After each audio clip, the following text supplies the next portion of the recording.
What happened to the dividends of Perpetual Treasuries Ltd over the past 2 years? The answers were disclosed before the Presidential Commission of Inquiry investigating the Treasury bond issue.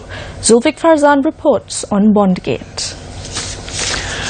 Perpetual Asset Management Private Limited, which is the holding company of Perpetual Treasuries Ltd, was previously known as Perpetual Positive Properties. This was revealed when the CEO of Perpetual Treasuries Ltd, Kasun Palisena, was questioned by the Presidential Commission of Inquiry today. For the year 2016, Perpetual Treasuries Ltd had paid over 400 million rupees as dividends to its holding company, Perpetual Asset Management Private Limited.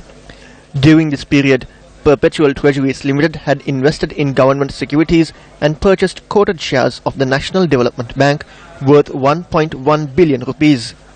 Perpetual Asset Management Private Limited in November 2016 had paid 348 million rupees as dividends to Perpetual Capital Holdings Private Limited.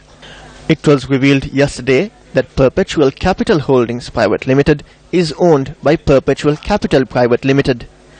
Perpetual Capital Private Limited is owned by Arjun Aloysius and Jeffrey Aloysius. Perpetual Asset Management Private Limited had invested 642.69 million rupees in Perpetual Equities Private Limited.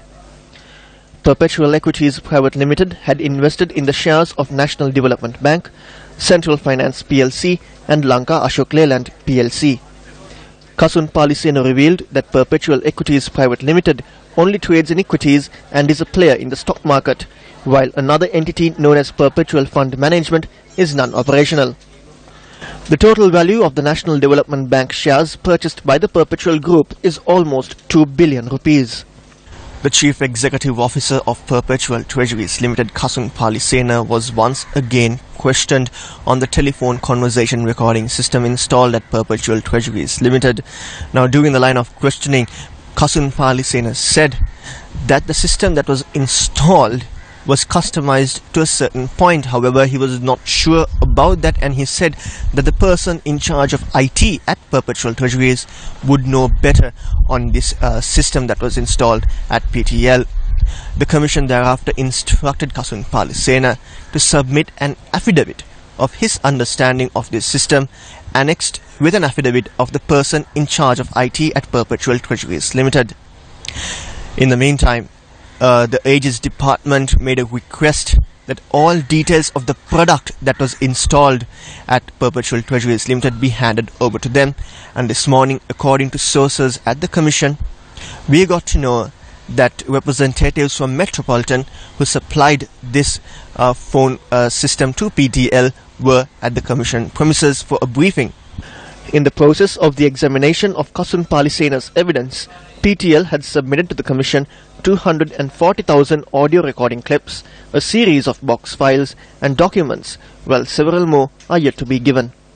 As the Attorney General's Department needs to carefully examine the evidence, it requested for an adjournment until Friday the 25th, and it was granted by the Commission. The Presidential Commission praised the efforts undertaken by the Aegis Department and its officers in this process. Bn NDB Company Limited has disclosed details of 12 bank accounts to the Presidential Commission of Inquiry.